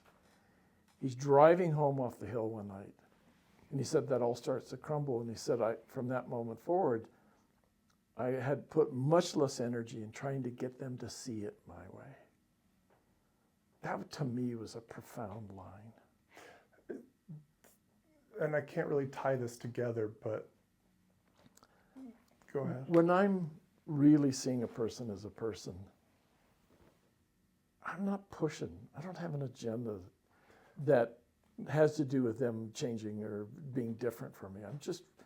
I'm delighted in any manifestation of them. The other part of Bonds That Make Us Free that came to my mind as you were talking was you were talking about I wasn't getting better, and then I stopped trying to get out of the box, and I just started experiencing, noticing, paying attention, being curious, right? Yeah. He has a whole chapter, I believe, in there where he goes, I think it's something in the phrasing of like, now what? Meaning like, yeah, like you've understood that this mechanism exists, yeah, that you spend your life in the box. And he goes, and he spends a lot of time saying, this isn't a doing, this isn't a behavior. It's not an efforting. It's not an efforting. And he talks about how when he talks to people that seem to be grasping this, that they aren't trying to do it. They use the word, it feels more like a homecoming, or in the biblical sense. I do love the prodigal son. I think there's no phrasing that surpasses this. They come to themselves. Yeah. And they say they're not thinking about being out of the box. They're too busy engaging in important, meaningful things to be troubled with, am I in or out of the box? It's not. It's this wonderful encounter with another human being. Yeah. Once again, this is simple. When we're honoring our sense of what we should do, how we should respond to others, how we should be. Because look, we respond differently to a human than we do to a mannequin. Right. That's a thing. It That's never calls to me. It doesn't call to me. Every or if human it's calls barely. To me. I'm even. We're sitting in here, and we've got a audio visual guy behind the camera here, Taylor. Right now, I feel the call that like, do you need to take a break, or like, when do you need to get out of here? But I'm just saying, like, it's like, let me know. But it's distracting me because him just being in the room, even though I know he wants to be here and it's his job and he asked to come, but him being in the room is calling me going, we've been talking for a long time. I wonder if it calls to me. Yeah. And then I address it and then I can put that down. Yeah. But he calls to me just being where he's not, you know what I mean? Anyway. I do. Yeah. I'm a little annoyed that I've forgotten him most of the time we've been here. He's a little good behind the scenes. Yeah, no, he's good. It's his fault that I've not paid attention to him. Anyway, it's an incredible dance, and I just think we learn how to dance it. One of the things, this thing, I mean, so much of it has to do with relationship, what gets handed down from generation to generation. I think I've referenced for you the client I had decades ago who was in a family that there was a picture in the family. It's a photograph of her great-grandmother sitting in a chair, a wing-back chair. Her two sons are straddling her, one on each side, and each son has a hand down holding their mother's breast. Mm. So incest had been going on in this family for generations. Okay. And she was the fourth generation. And she stopped it. She did not do it to her children. It was done to her. She did not pass it on. Yeah. And she paid a price for that in the family. Yeah. Mostly from her mother, who became wretched. And that her freedom in that came when she went to her mother when she was nearly dead in the hospital and apologized for hating and resenting her mother. That was what when was she got to eating, leave it troubling behind. her and messing up her life, was Yeah. all that holding on. And when she did that, life became free. Yeah. Yeah. And her sister, immediately started blaming her. Right. You shouldn't let mom off the hook. You should, and it just got bizarre. I need you to hate mom with I me. need you to hate mom because I'm justified in hating mom. Right. I need your help in that. So the stories are fascinating to me. And I have never been able to make a compilation of it. Here's this group of stories and here's that group of stories, because each story has so many subtleties to it that I can't categorize them. I've never been able to figure out how to do that. Mhm. That may reveal something about me, but each one has these details that fascinate me. And I find that the really good stories that people share, I'm always seeing part of me in those stories where I've done something similar and not exactly like that, but I've done that. But as these things are handed down for generations, one of the beauties of this life is in having babies. I recommend it, were it possible, were it appropriate. But having something so innocent come into your life, it's a call. It's a call like no other call to greet that person there and start to get to know them. And they have very limited capacity. I'm watching the 4 terrorists in my home right now, between the ages 3 and 6. Your children? Oh, your grandchildren. My Yeah. grandchildren. Yes. And they're holding you hostage. They are. Totally. Okay. Tell me about them. And I'm so bugged, this 3-year-old, that you can't reason with her. Mm-hmm. But what's been happening to me, whenever I'm sitting there fussed like that, what comes to my mind is this: I wonder what I was like at 3. And immediately I'm going, oh, of course. Yeah. I was incapable of what I'm demanding as a grandfather to this grandchild. It is. Okay, I think my favorite thing about this, or one of my favorite things, I think we live in a world that kind of worships the individual. Mm-hmm. And we And try their- to... And their truth. Yeah, their truth, right. We try to create these things where I am a law unto myself, and I'm different than anyone you've ever met. And which is, like, I guess it's true in a sense, but at my deepest belief is that I'm not. My deepest belief is that I'm not unique or profound in any way, and that I am just another person struggling to do the same thing you are, which is I want to make connections. Yeah. I want to do what's right and feel like a good person. I can only do that in relation to others. And we do that this is where we do get fascinating and unique. We do that in millions of ways that are uncategorizable, but it's all anyone's doing. Yeah.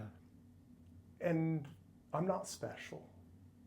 And there's this incredible freedom that comes with that. Because I don't need to be special. Yeah. I can just be. Yeah. And everyone can just be. And we're all the same thing, doing the same thing. To me, the oneness is way more valuable than the uniqueness. uniqueness is horrifying to me. It's a need to stand out. Because I want to have worth, Yeah. but there's no worth there. No. My worth is in seeing the truth. So Yeah. over the weekend, my wife comes over and sits down beside me, noticing me fussing at the little grandchildren, and she just says, "So how do you want them to remember you?" As the grandfather who got down on the floor and played with them, or as the grandfather who chased them around because they're carrying food into the living room? Mm-hmm. I said, well, the latter, clearly. I'm going to catch him too. I'm going to catch her. I can outrun her. Yeah. But that's that invitation. Sometimes those senses come from others, and they present it to you, and you have an opportunity again. How will I respond to this invitation from my wife? Well, that's, I mean, It just feels right to do. yes, the invitation for growth. Earlier, you were talking about children and grandchildren. Here's something that's become meaningful to me over the years. We view children and often talk of children as these things that we do for. Like, I care for my kids. I raise them. I teach them. I do this for them. I do that for them. But what I see is this thing that calls me to be perfect, right? I often tell people every child deserves perfect parents, and in the history of Earth, never has a child had one. But the other thing, if you reverse that, is every child calls for their parent to be perfect. And I think most, you tell me, but I think most parents would say, I wish I could be better for my kids. Yeah. They are this reflection of all the ways I fail. But they don't do it in this blaming way. They just do it in existence. Well, there's plenty of blame that goes on. At an age, they learn that. Yeah. But not at birth. Yeah. At birth, their existence calls for the very best of you and mirrors all the ways you are not that. And does it without ever. It's kind of like nature. Like, you can get mad at the rock for being in your way, and you can throw it, and the rock's just gonna sit there. It's not fighting with you. You can fight with it, but it's not fighting with you. Yeah. And I think a child gives us that, or at least at first, and at least if we allow ourselves to sit with it that way. I think children are here for us, not us for them. And I think that they are such a profound gift that we should be orienting ourselves. What opportunity do I have to learn from these and because of this child? Yeah. As opposed to, I got to teach this kid, and this kid doesn't know how to do it, and I'm going to teach him. I think it's like eating slop and scraps when there's a banquet there, and we just leave so much on the table from that perspective. So I'm always nervous around the word perfect because it has so many connotations to perfectionism. And one of my writers I've read is a man by the name of G.K. Chesterton, long since deceased, but one of his sayings is, anything worth doing is worth doing badly, which is not the expected word. Anything worth doing is worth doing well, is our expectation. But he said anything worth doing is worth doing badly. And he said, no, look, when you're going to send a man to the moon or design a race car, you want a specialist. You want an expert, that sort of thing. And you want the specialist for that. But there's other things that you want a person, no matter who they are, to do for themselves. A man should write his own love letters. blow his own nose, whether he does them badly or not. Those are things he should do for himself. And then he talked about particular kinds of things, and the one that really struck me was parenting. He said that is the kind of work that should be done by amateurs, not specialists. Because an amateur does it out of love, not out of education or science. Well, I've spent a lot of time in episodes talking about my difficult relationship with my father and how much we've struggled. It's interesting that dance, like I feel like I was so poor, and then I got good at it. And then And now I go, well, no, like, it's not going that great.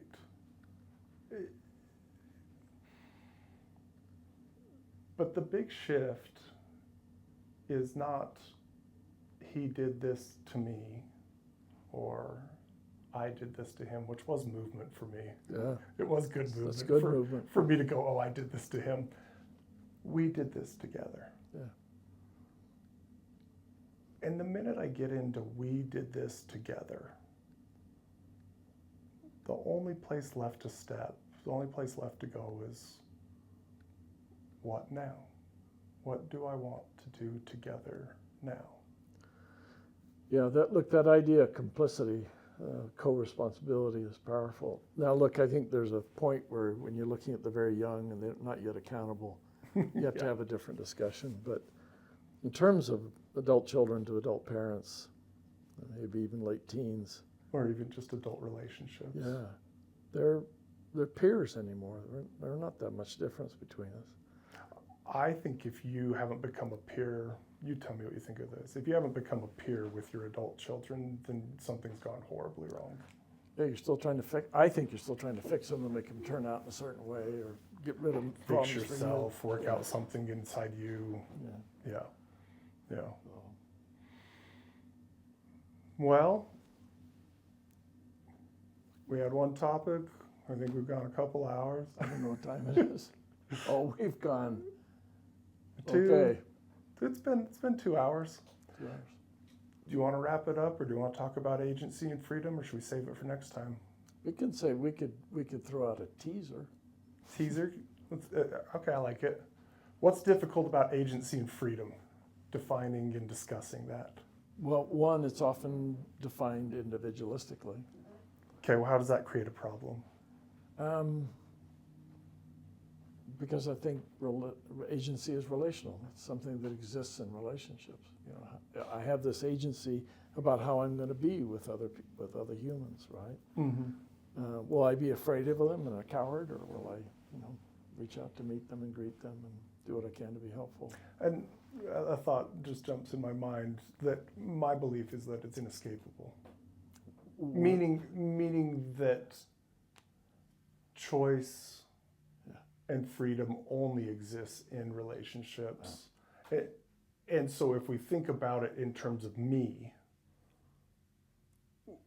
I believe that we're operating in a place that we've created in our minds but doesn't exist. I don't think that you can make decisions outside of relations. Yeah. So when you think about agency, it's crazy kinds of things about it, but how to talk about it's very difficult because there's so many ideas out there about what it is or whether it is. Free will is another word or phrase that's used. There's big philosophies, determinism, indeterminism, agency. And it's not easy to really say it with language because sometimes that philosophical language is tricky. But one way to think about it is, if I'm a scientist and I'm studying something like some element like sulfur or, I don't know, magnesium, whatever, or a couple of elements, I have some apparatus and I do things. I heat it up, I add another chemical, I pour water on it, and the element, the thing I'm working with, the stuff, only responds to what I do. Okay? So if I heat it up, it'll do this. If I heat it a long time and nothing happens, well, I'll finally reach a temperature when something will happen, right? You can heat water for a long time, but it doesn't become steam until 100 degrees centigrade. So that's between man and a thing, an object, this marker, for example. How many words can I write on this board before it runs out of ink? Something like that. So it only responds to actualities. Yeah. But with humans, I'm going to be doing things toward another human, but these humans have this actually interesting, they can think about what I might be doing, or maybe what I should be doing differently. Yeah. Okay, so they're like me in every aspect. They just might not have the experimental apparatus, that sort of thing. Now, some people might push back on that idea, but actually, one way to think about it is, with agency, we're intervention appropriating. That is, we're anticipating. We don't only deal with actualities, we deal anticipatorily about what someone should or shouldn't do in terms of me or others. Okay? So we kind of create these worlds. Yeah. So somebody might object and say, well, But they're if not. somebody pushes you, you're gonna fall down. Right? Yeah. But they miss the point. That's a physical causality. That's not what the But what philosophers. conclusions would I draw as to why you pushed me? Yes. Now you're in that space, right? Now you're What's in this going on? Why did you hypothetical push- space That's where right. where even in what seems like a very A plus B equals C equation, you find multiple exponents and variables coming into that make it hard to control it. So, but what we're talking about is my response to the push and that sort of thing, right? Right. Like if somebody is pushed, then they move in some direction. Sure. And unless it's the NBA or the World Cup soccer and somebody falls to make it look like they were pushed or something like that, which is a speech-informed action. What we're talking about are speech-informed actions that this element of humanity has around thought in terms of what's happening, what you're talking about, these possibilities.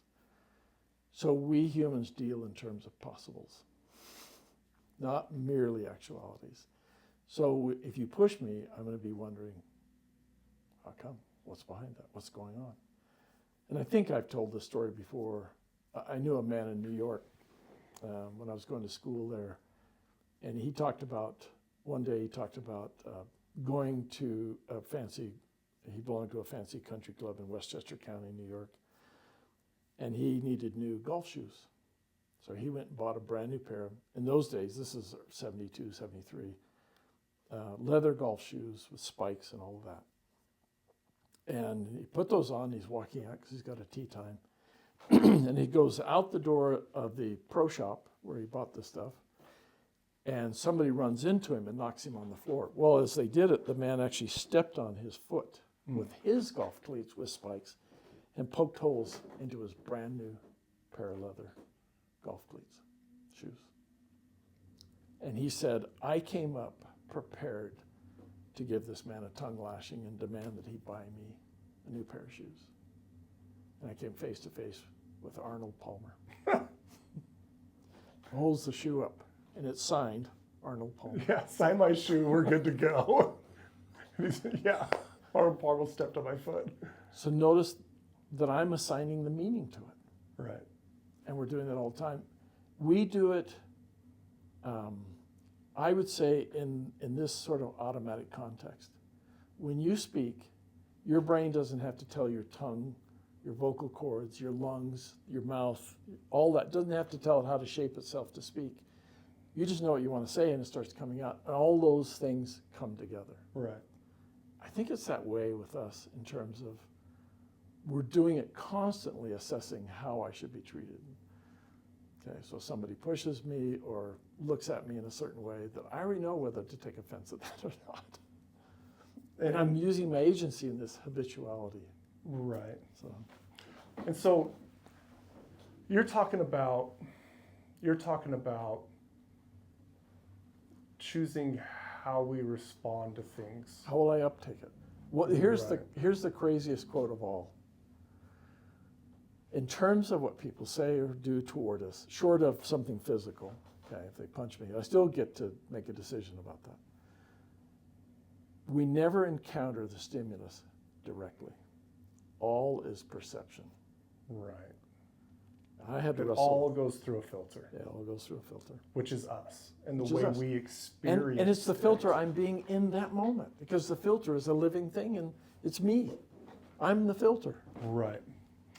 Yeah, and this is where I get fascinated with freedom and agency. People talk about it in ways that where I think it divides or becomes powerful. In fact, that's the way I use it. That's powerful or not powerful, right?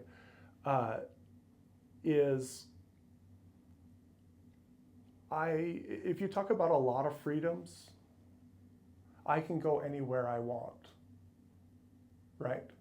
In America, could you get in a car and go where you want, right? If I got the money for the gas. Yeah. What if somebody didn't let you? Yeah. So we have a lot of things that we experience as freedoms and we think we get those things, but ultimately, how many things, this is where I find it profound, how many things in your life actually can't be taken from you? Yes, this is Viktor Frankl's point in his book, right? Yes. The one thing the Nazis couldn't take from him was how his emotional response to what they were doing to him. And that's the most powerful thing I've ever heard in my life. Yeah. His family was killed. He was put in a concentration camp where he was starved and had no hygiene and forced to work, and he was beaten and abused. And he got to choose his heart. There's so many stories about that. That is agency. Those stories, That's freedom. those stories haunt me. There's another man, a Polish man, in the book Return from Tomorrow that George Ritchie writes about, as he was in those camps, with the expats, trying to get them repatriated to their home countries. There was this Polish man who spoke 5 languages, like Russian and German and whatever, and he was helping out. And George Ritchie assumed that because he looked in fair health that he'd only been in the prison camp for maybe a year or something like that. And the guy said, "No, I've been here since 1939. But you don't look as destroyed as other people." And he said, "When I was arrested in Warsaw, drug out on the street, they machined down my wife and my 4 children, shot them in front of me. I'm a lawyer. I know what happens when you hate. And I decided right then and there to forgive." Likewise, Frankl talks about being lined up and the SS guard saying, "Some of you won't make it a week." And then as they go through the process, these men who on the outside were prominent men, lawyers, doctors, men of esteem, but as their hair was shaved, they wept. And they were often the ones who didn't make it very long because something was taken from them that they couldn't come to terms with. It's interesting. I don't know if you've ever read And in that story, the way it's presented is like their hair, Yeah. which obviously more was taken from them. They're being reduced. Everything's being stripped from them, that sort of thing. But to me, the power is knowing what's yours and what's not yours, and living in what's yours. Yeah. We have an incredible amount of luxuries in America. Go where we want. We can make money, eat what we want. Our houses are heated and cooled to precision. We have soft beds, we have relationships, and none of those, we get the belief because we have such a safe world that those belong to us. Or a comfortable Or, world. or that they can't be taken from us. Oh, yeah. But truthfully, all of those things can be taken from you. us. And whether it's through malice or a car accident when a loved one dies.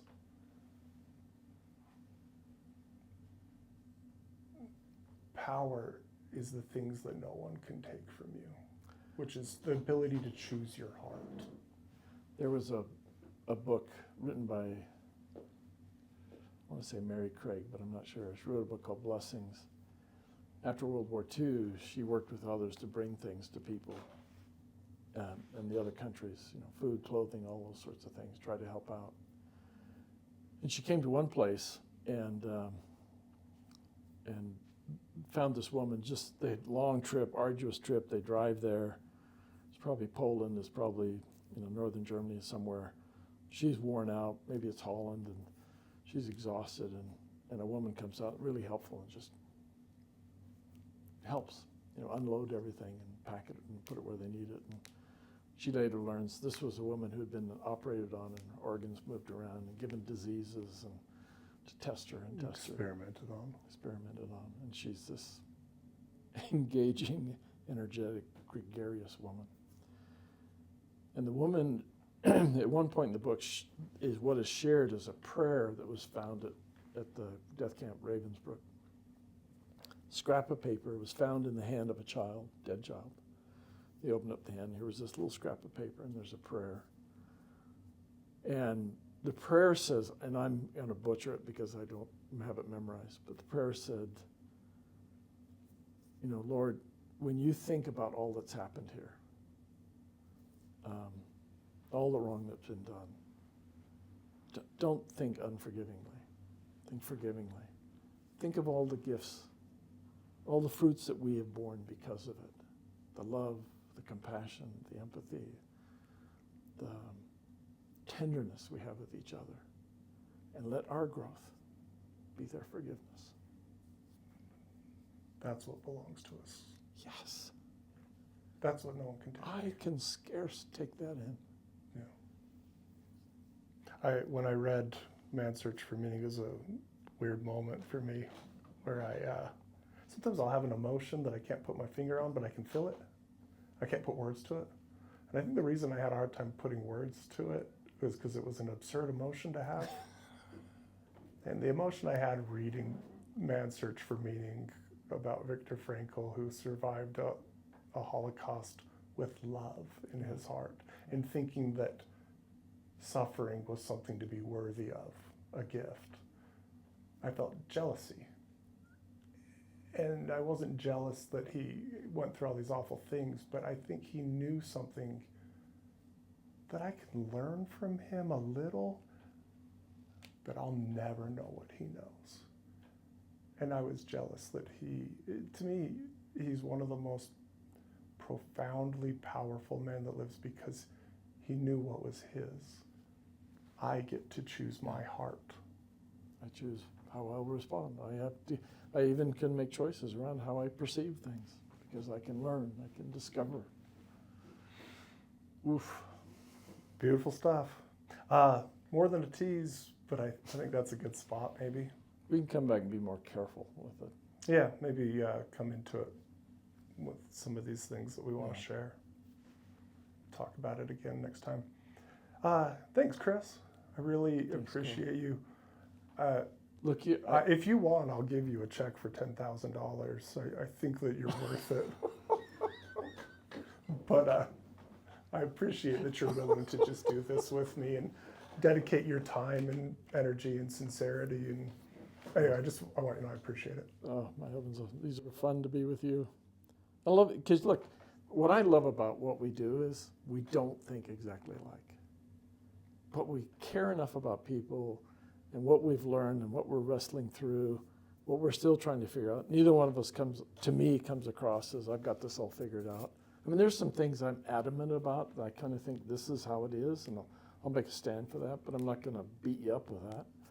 Like, And we're even in those things, even when you challenge me on something that I'm like, no, like this is like something I really feel confident in, what I like about our relationship is that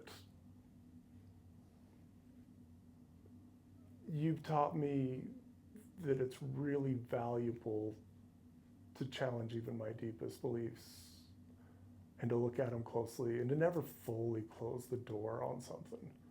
To go, man, am I missing that? Or is there a nuance to it or a crumb or a... Part of that is I'm a terrible philosopher, but I have some knowledge of the last 2,500 years in Western philosophy, which quite frankly got really turned upside down with Emmanuel Levinas. He would describe the Greeks as having a love of wisdom, and he said what we really need to be looking at is the wisdom of love. No.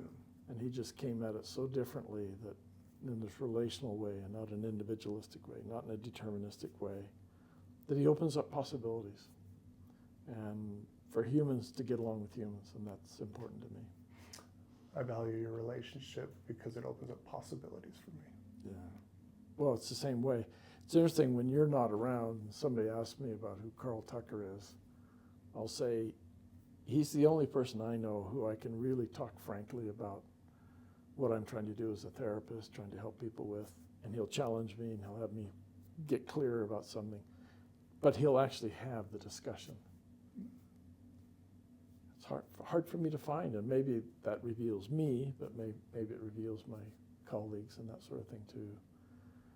Because I hunger for these discussions, to wonder about things, and what am I not seeing yet, and what haven't I seen? Look, I've had a very different kind of education than yours, right?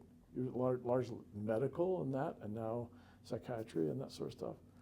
And I know my education wouldn't match up at all with that. And yet what we care about is the same thing. That's pretty cool. Yeah. So the common denominator is, yeah, we're both human and we care about others, and it's cool. At least when we do, and when we don't care about them, well, tough luck for them. Should I say that thing? No. No. All right. All right, my friend. Thank you.